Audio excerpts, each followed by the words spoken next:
Guys, magandang araw sa inyo. Ito yung mga abangan nyo para sa next raffle natin, yung mga magiging painakay na itong mga to, no? Ito, nesting na to. Yung Opaline RF natin na project. Napakaganda yan. Tapos itong back to back Power Blue Opaline natin, nesting na rin. Tapos itong Opa Pale Follow project natin, no? Visual to, magkapares. Split Opaline Pale Follow, green Pale Follow, no? Tsaka green Opa Pale Follow na hen. Tapos dito naman yung ano natin, Opaline Pale Follow tsaka Opaline Dilute natin, no? Magkaper. Palabasin lang natin, silipin natin.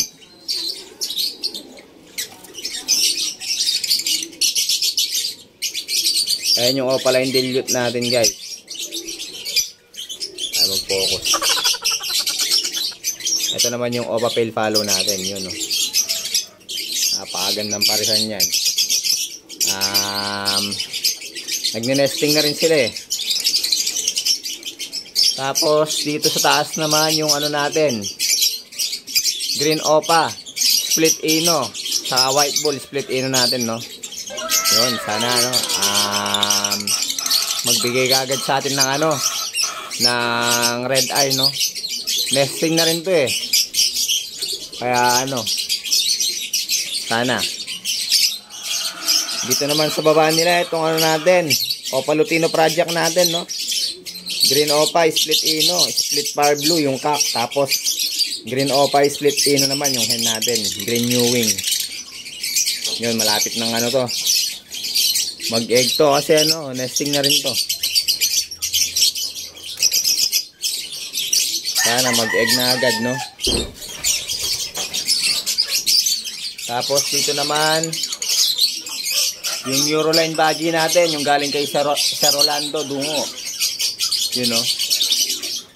Hindi pa natin alam kung kailan ano to, mag-breed to, no? Hindi ko sila nakikita nag-breed, eh. Saka hindi ko nakikita pumapasok sa nest box.